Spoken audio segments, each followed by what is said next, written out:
Hello everyone and welcome to today's XP Live webinar. My name is Catherine Tran and I'm part of the marketing department here at the XP Solutions Portland office. So in today's webinar, you'll learn the different methods XPSWM provides for modeling inlets, from standard dual drainage scenarios to 2D inlet controls for projects or urban flood problems. Today's presenter is Matt Anderson, our Storm and Floods Products Manager. Matt joined XP in December of 2016 and comes with very valuable experience, especially for today's webinar, as he spent 6 years with Autodesk, most recently as a product manager.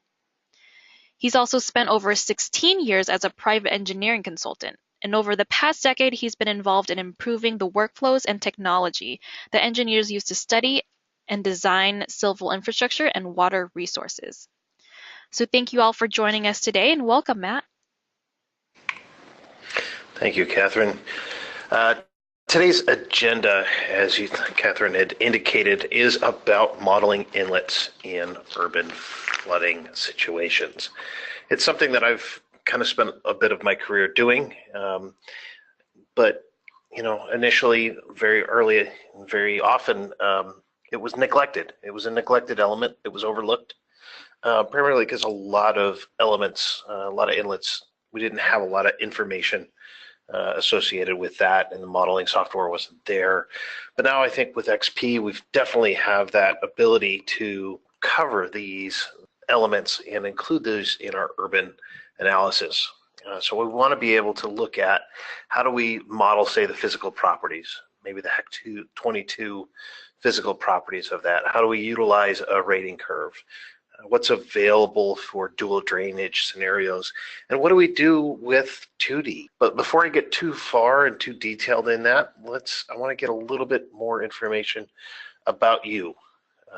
You're here for these webinars, and one of the questions that I want to know is, when you model stormwater or urban flooding, what do you use? Do you utilize 1D elements? Make assumptions about the overland flow? Do you build just a 2D only model, maybe something with HEC-RAS 2D, and just assume that the underground fails? Or do you actually build kind of that hybrid, that coupled model of underground and 2D surface flooding that accounts for both existing piping system that could be oversized or may not be, as well as that overland flow situation? Most of you do a 1D model, make assumptions about overland flow. Pretty standard practice, but the 1D, 2D surface overland is 51%, which is a good mix. I like that. XPSWM and XPStorm really enable you to do that. So I'm glad a lot of you customers are here on the webinar. So the next polling question is, when you're building a model, an urban flood model, do you model all of the inlets? Do you model some of the inlets?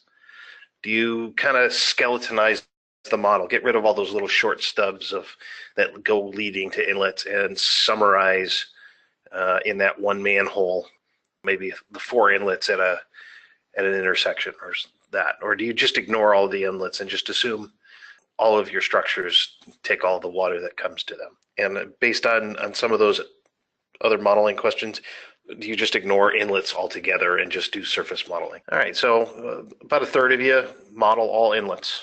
Some just a little bit, some skeletonize, some ignore it, about 7%, 2D surface only. Okay, so inlets, that's what I'm here to talk about. And why? Why do we care? And in many cases, as this country of ours grows older, we have situations in older communities. Maybe it's climate change that impacts that. Maybe it is just lack of maintenance. But these older communities tend to have situations where they have urban flooding, typically well established. They got nice big trees, gives you lots of really good shade, but it gets into clogging. Clogging is and can be a leading cause for urban flooding. You have headlines like the one there selected. I know today is Wednesday, but I think last week when I was pulling some headlines for urban flooding, these elements show up in our Google feeds that, hey, we have a threat of flooding that continues into the following day. It doesn't need to be Tuesday, but it could be any day.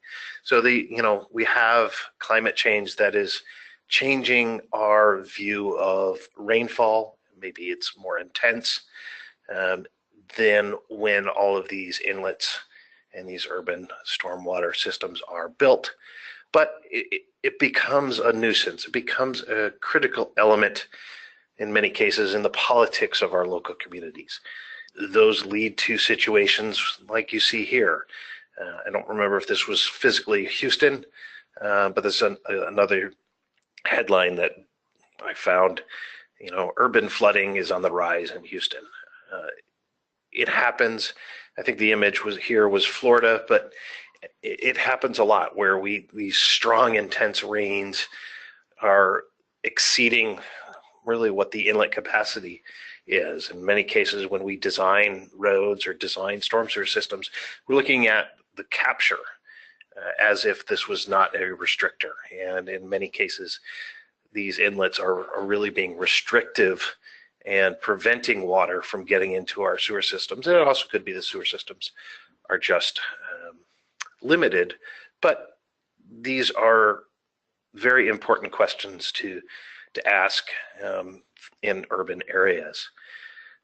One example here, this was a study that our prior company had done, Cardinal in Australia, where they looked at a urban situation, which you can see in the image there, the 5-year flood, which is the design flood for this community. They looked at no underground system. And in that situation, that floods a good bit of the residences and buildings within this watershed. But, when you add that pipe network in, there is a vast difference in the flood extents.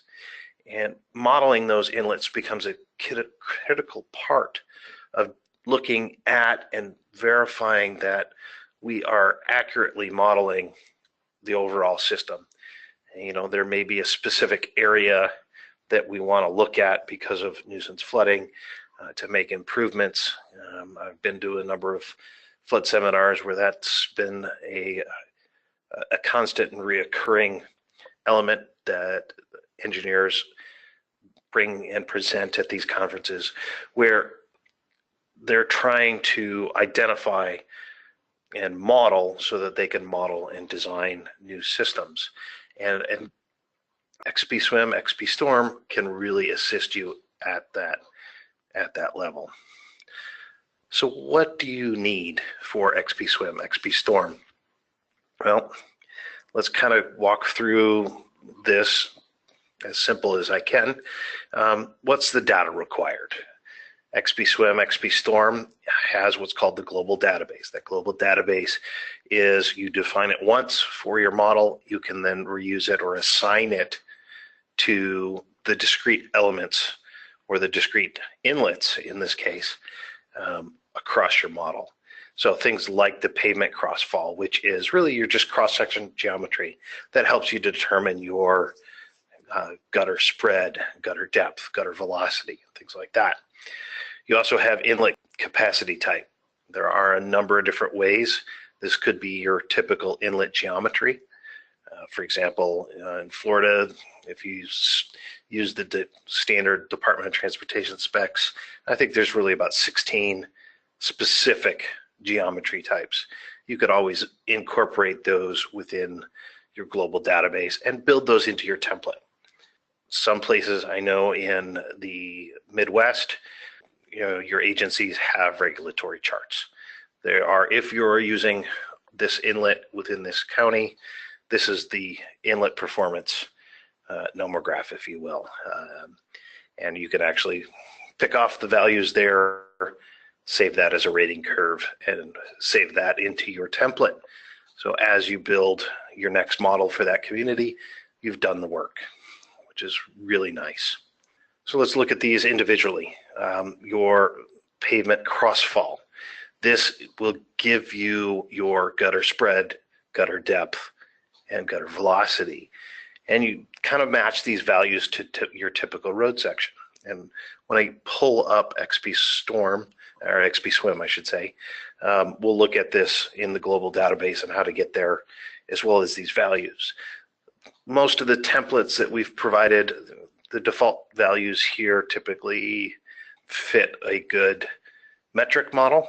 So make sure you look at these values and make sure you understand what it's asking. So look at elements, move my mouse here, look at elements as to where the elevations are being asked from. So in this case, I think the key element here is gutter depth, or the edge of traveled way, where the gutter and the road cross section meet together. That depth is depth from top of curb.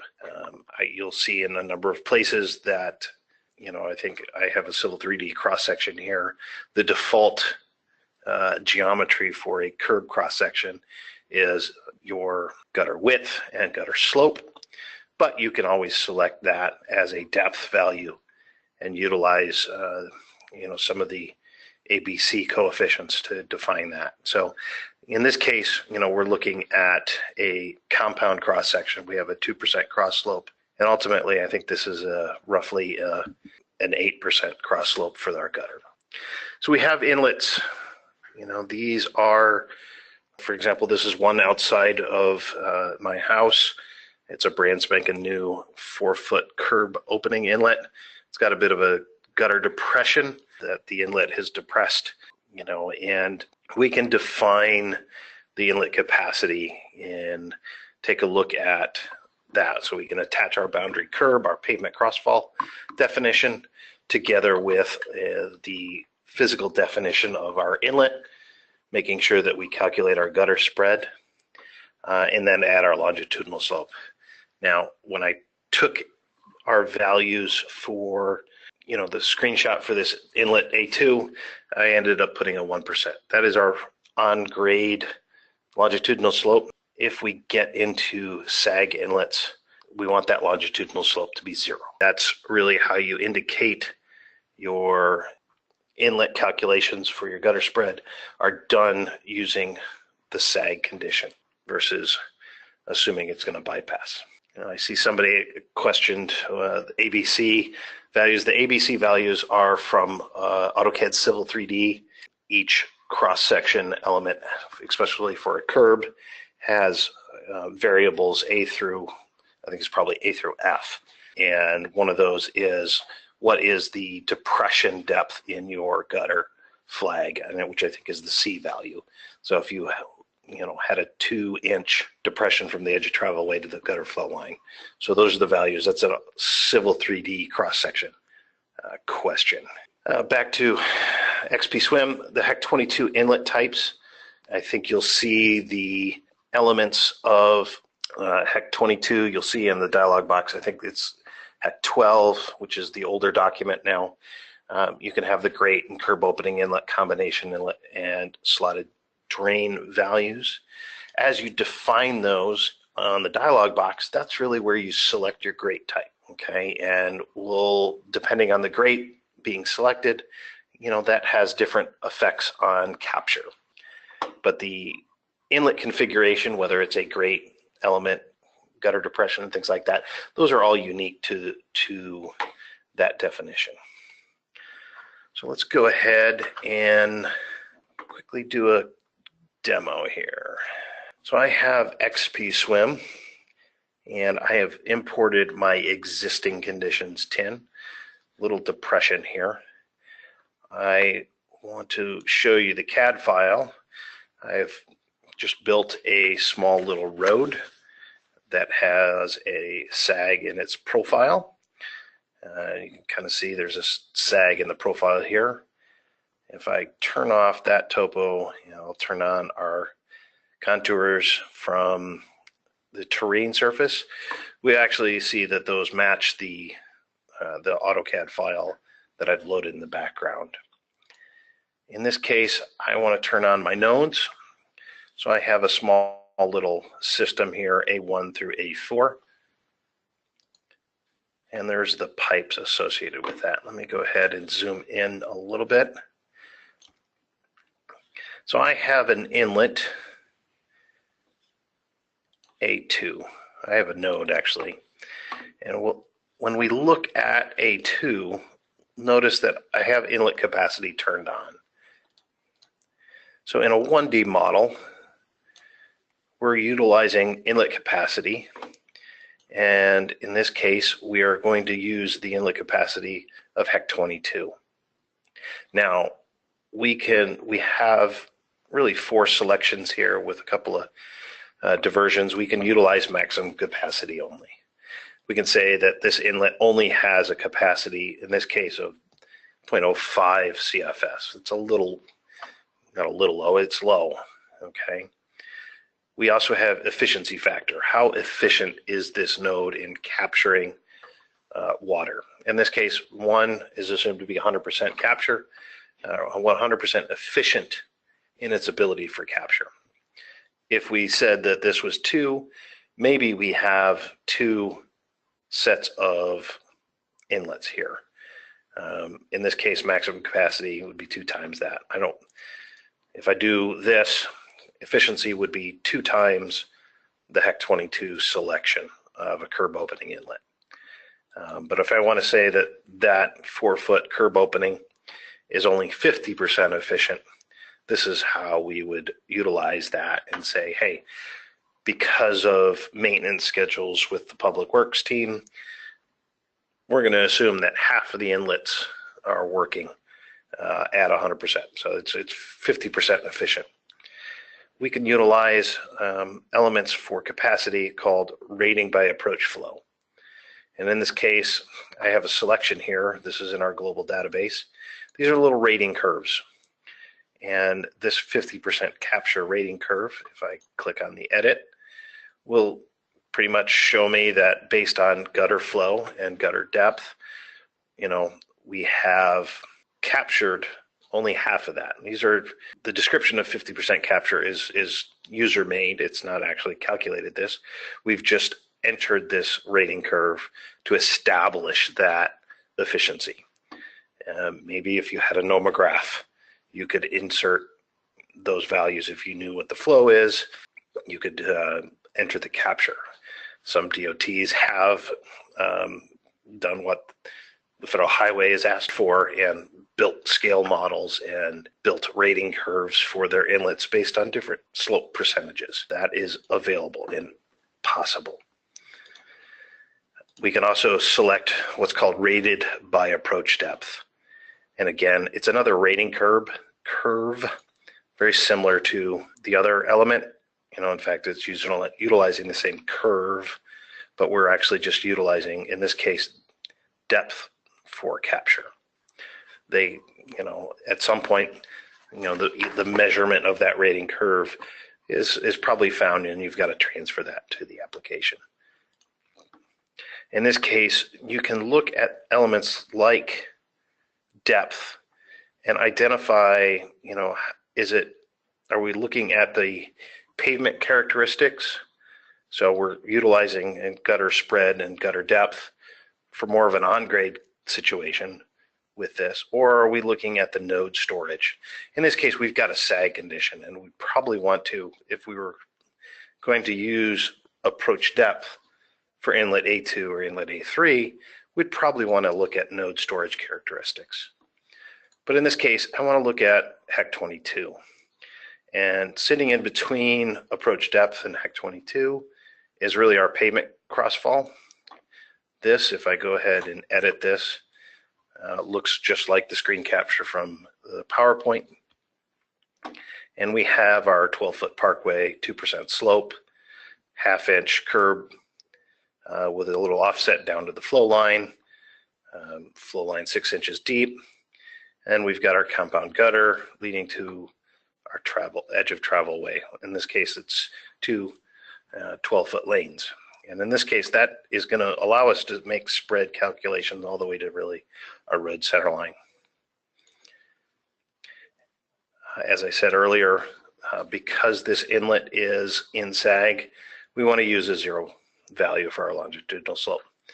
If you assume like the leading slope in here based on a roadway tangent, you're going to get more of an on-grade calculation than a in sag calculation. But we can also then, for those elements, specify the inlet geometry. In this case, we're using HEC 22 for those the calculations of capture. Select the curb opening inlet. We have that ability to select the curb, indicate what that curb gutter depression is. So this is more of an inlet local depression than a straight compound gutter. So we're doing 3 inches below what the regular gutter section is. And we do that by specifying not only the opening characteristics, the length or the height of that characteristics, but how does that depression, what does that depression get spread out to? And I probably should have gathered a photo of one because this is an interesting topic that doesn't have a ton of clarity in HEC 22, is the slope, the efficiency calculations of this curb opening really depend on where you measure the slope here with that local. In this case, I'm using the width of the gutter, and that helps determine what that S0 prime value is in the HEC 22 document. We have available, and I won't modify that one, we have combination inlets, so combination curb and gutter. We have its physical properties. We also have the properties of the grate. Okay, and these are straight out of HEC 22. And sweeper or not sweeper all has to do with this grate offset value. This is a distance between the initial opening of the curb opening and the distance to the grate. And in this case, this is this curb opening. This combination inlet is 9 feet long. I have a grate of 3, so it's a centered, which would be a standard typical, I think it's a Florida sag combination inlet. We also have grate inlets available. Again, grate length and width, as well as the grate type. We don't change this little picture, but utilize HEC 22 to identify what type of grate you typically have. We do have a slotted, and I'm not going to demonstrate that in this demo, but it is there, have a slot width as well as the slot length value. Go ahead and select those so I don't mess up my model. And I just did. Let me go back to select the curb opening inlet. It's just a little warning. So we have that value, and I've defined user flow so I don't have to rerun hydrology. If I look at grate A2, we have some performance, we have some overflow, which is pretty standard. We kind of expect that. The grate has capacity and, will likely flood some of this area here. And that flood, we want to make sure that we have that determined. If we take a look at the output log, if we look at the 1D log, and I'm just going to use a quick Control F to find table E9, and 2 nexts will get me the junction summary statistics. We can take a look at the inlet for A2 and A3, and notice we've got gutter width, so 17 feet, 20 feet. That's a lot of spread in a road, but we also want to look at some of the values in here and look at junction area. Wow, that's pretty high. The way XP, the way XPSWMM define ponding that occurs above our inlet is kind of a cylinder. So we got some values that we need to figure out what to do with. Okay, and in this case, 12 feet is not probably the best value for assumed cylinder of flooding over a sag inlet, especially.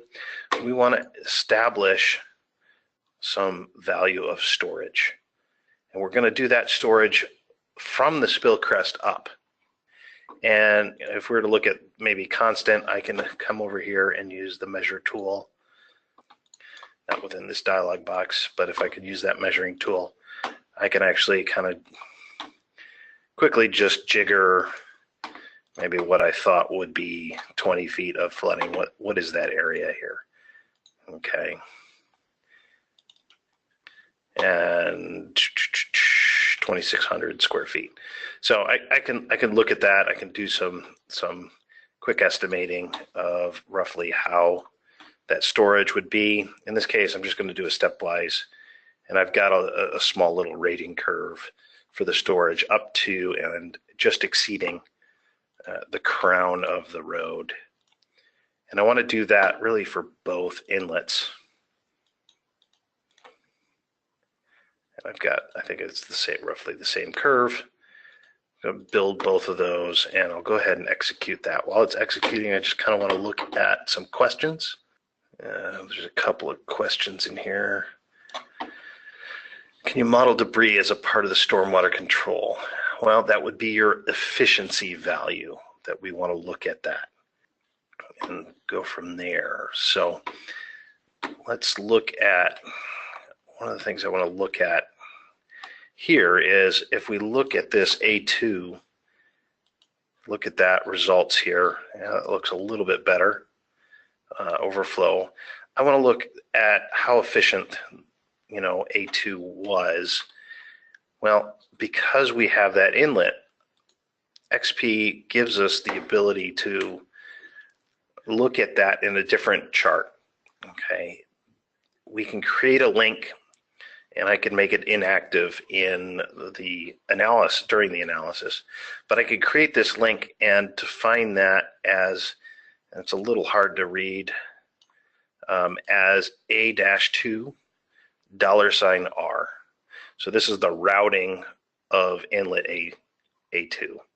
So I can actually select this and look at the performance curve, and I was able to fix some of the performance from this morning. But this inlet in the sag condition is pulling, you know, almost a 1.5 CFS at this location. So that's actually doing a really good job. That's how much that inlet is capturing. This might come a little bit more handy in an on-grade situation, but it's there. We have it. We have that available to look at.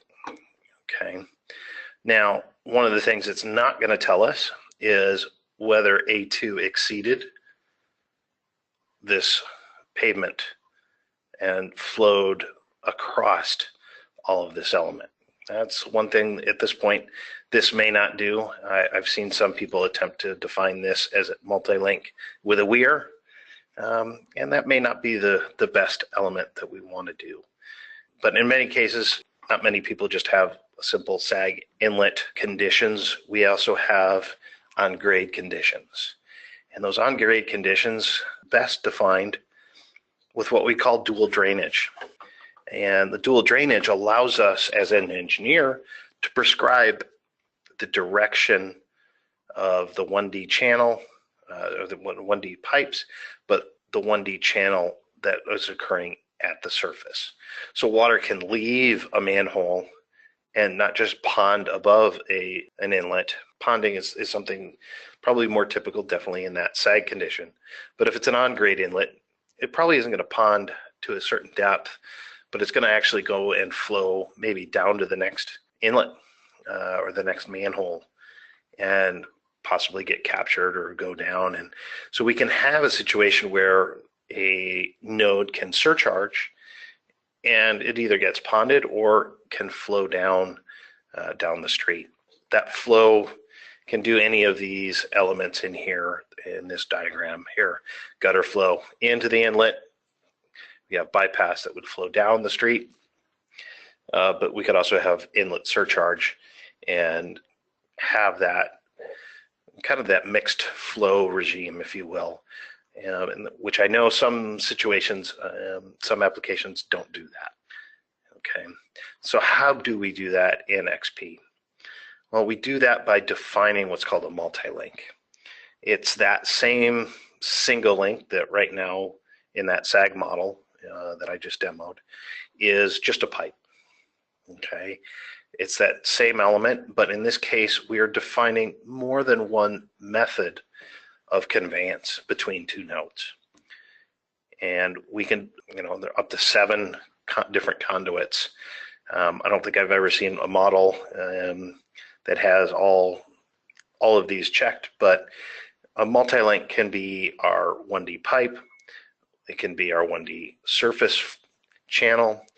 But we can also do multi-links for pumps, orifice weirs, as well as some other special conduits. In this case, what we're going to focus on is the conduit, really that first column, conduit 1 and conduit 2, and utilize that to help us add that cross-section element to make this really a dual drainage model. And that cross-section is just really a station elevation value. In this case, I'm showing you an image of a half a street from one inlet to the next. Obviously, the limitation here is the water is not able to flow parallel with where this cross-section is. And we'll get to that really in the 2D model. But you can actually define a situation where maybe you've skeletonized your model and define a full street. Sometimes people, one of the questions from this morning was, is the top of curb that delta? Well, it really kind of depends on what your natural shape looks like. Could you define just the cross section to the top of curb? Yeah, you could, but in many cases, that is a situation there where you probably don't have nuisance flooding. You're just flooding the street. Nuisance flooding would almost be defined going up into the middle of the front yard. So you may want to include, depending on what your situation is, defining your cross section to cover those situations. So let's go and take a look at a demo here. Let me switch over to, there we are.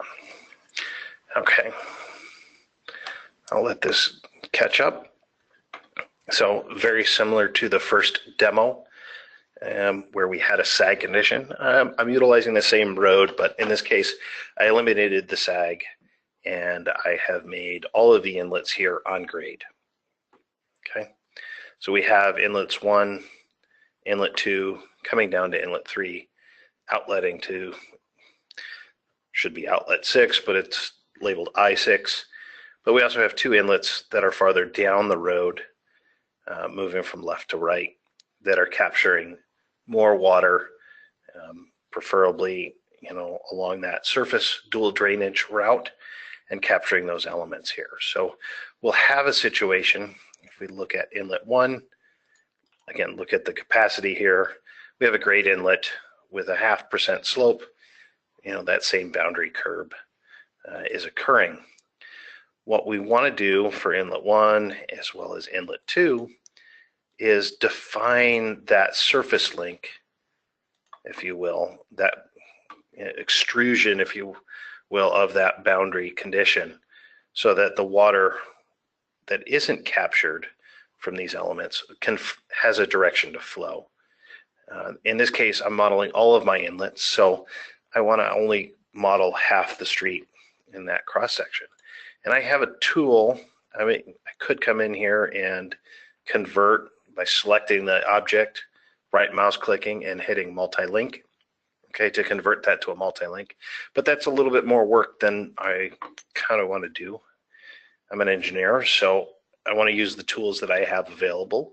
I want to use the dual drainage batch converter. And before I do, I always seem to forget that it's best to select both of those links. Go ahead and select both of those links. I'm going to convert this to a dual drain. Okay. And in this dialog box, I get to select that link. I'm going to use the half street. Okay. And I'm not going to specify depth, but I could. I'm going to convert these to a multi-link. And what this does is adjusts the spill crest elevation really for all 3 of these nodes. by that cross-section depth and adds that cross-section at the original values. So if I go click, and I'm going to go ahead and look at this in profile real quick, we'll kind of get confirmation that, hey, there's my gutter section, which is the brown, as well as my pipes.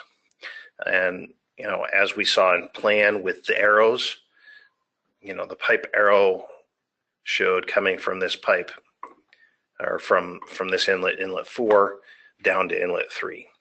Okay, so this is a unique situation in the sense that water not captured by inlet 2 flows to inlet 3, inlet 3 then on to inlet 4. This is a pretty typical situation in many cases. There are a lot of applications that are unable to handle even this situation. You get circular reference. Well, hey, you know, when an urban flood happens, you know, this is many cases some of the situations that do occur. Let me flip over to where I've added all of these elements next. In this case, what I've added is inlet 1 to inlet 5. I've defined it as a multi-link as well, but it is just a single pipe, or a single link in that. So there's our cross section in the multi-link. So in this case now, when we look at these results, okay, we can take a look at what has been bypassed. And this is inlet 5 that we're looking at. So this inlet captures elements. But what we can also do is take a look at the performance of this. Let me get rid of a few of the things that are good for engineers but bad for webinars, and get rid of some of the tabular values. We can look at this, and let me just kind of step through this manually here. We can see that we have gutter flow, we have gutter bypass that is occurring, as well as capture down at the next inlet, and, you know, flow within that cross section, which is pretty handy. Okay, we can go through this analysis and see how this 1D situation works. And that's a situation that in many cases is pretty typical, pretty common situation where we as an engineer demonstrate or prescribe where the water will be going. It always leads to the situation where this red line here might exceed this. And in that case, water is not flowing perpendicular to what our view is here. It's beginning to go parallel with that view. And that gets into, well, a different situation where we want to begin to look at really how does water flow in whatever direction water wants to flow, and not how we prescribe. And in that case, we're now into the 2D realm. In XPSWM and XPStorm, you know, when you have a number of cells that are available, and you can actually utilize that to begin to look at and really get a better handle, not prescribing certain storage, but utilizing that surface storage as it's defined in that surface. We can utilize 2D inlet capture, which is a general formula of a coefficient times the depth within that cell to a power, and depending on whether that inlet is performance is orifice or whether it is a weir, the values of the coefficients need to be looked at. But what if we utilize that 1D inlet capture? Well, still works. Okay, we can utilize what we've done in those two models that I've looked at and connect those grid cells together, especially, for example, in the two photos that are here. We have longer curb and gutter inlets associated with maybe a grid that is, a smaller step. And we want to be able to pull those things across those elements there. Okay. the situation here, we'll look at both of those here pretty quick. So this is now that sag inlet condition where we modeled those inlets, and all I've done is add a domain, a 2D domain in here, and I've got a recording here, and hopefully this conveys pretty well. Hopefully the lag here isn't too bad. Let's see if I can reloop it. But we have water filling A2 and ultimately then spilling over and flowing to A3. So I get that to occur again. And I'll stop at that situation where we've exceeded the capacity of A2. It's flowing over the road cross section, and this is a 1 foot cell size in this grid, and then beginning to spread out in the surface storage and this sag being captured by the grade inlet there. So that situation can occur. Well, that on grade situation, same kind of element. We've added the 2D domain on the surface. And in this case, instead of defining the hydrograph, I've went ahead and defined rain on grid just to give me a handle of what's going on so you can begin to see how spread builds,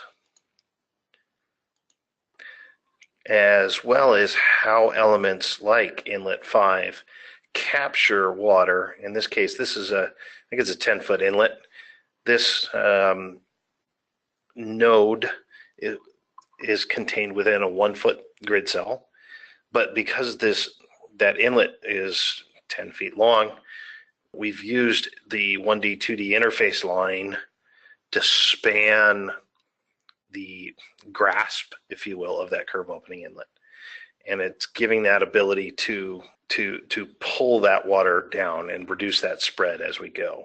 Now, Inlet 6 is a great inlet. It really doesn't have that same capacity as a curve opening.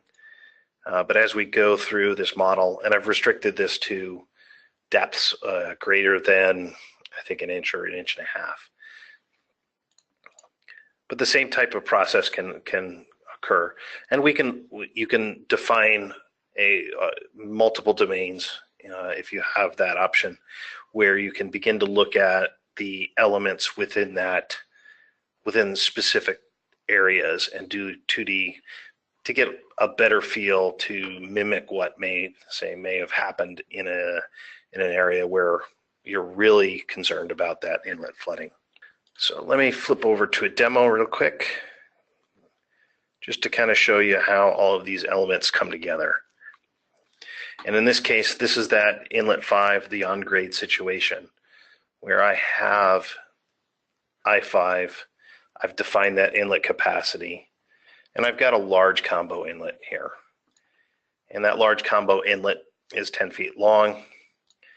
And if we look at what we've defined here, I have a 1D 2D interface line that I've called Inlet 5, which is this red line here that spans, I think it's these 10 grid cells, and use the 1D 2D connections to grab the ends of those and say, hey, I5 kind of gathers all of this information. And that, not information, but gathers all that flow. And if we step through that process, that may not show all of this inlet information. We go ahead and reload the results. We can see that this is beginning to draw the water down. These are all rain on grid. There's water accumulating here, but this is being able to pull all of that information and suck that water off the surface. So, that's a little bit of how we can pull and utilize the 2D domain with the 2D inlets. Let me just forgetting one other thing I want to show. In this case, the 2D inflow capture, this is much more obviously a generic element. If you were to look at depth time with this coefficient to that exponent, it's probably a good 4 foot curb opening inlet. you may want to look at these values to specifically, if you utilize this 2D inflow capture, that might work much better in a much larger domain, but it's available. But you can utilize this. It'll still give you gutter spread, gutter calcs, whereas the 2D inflow capture is not going to do that. It's giving you the 2D domain elements there. So that is it. So with that said, I want to thank you for your time in joining us for this webinar on modeling inlets for urban flood analysis. I wish you guys the best of luck in your modeling. If you have any questions, feel free to reach out and ask questions. There's my email there, matthew.anderson@XPSolutions. And I will go ahead and sign off today's webinar. Thank you.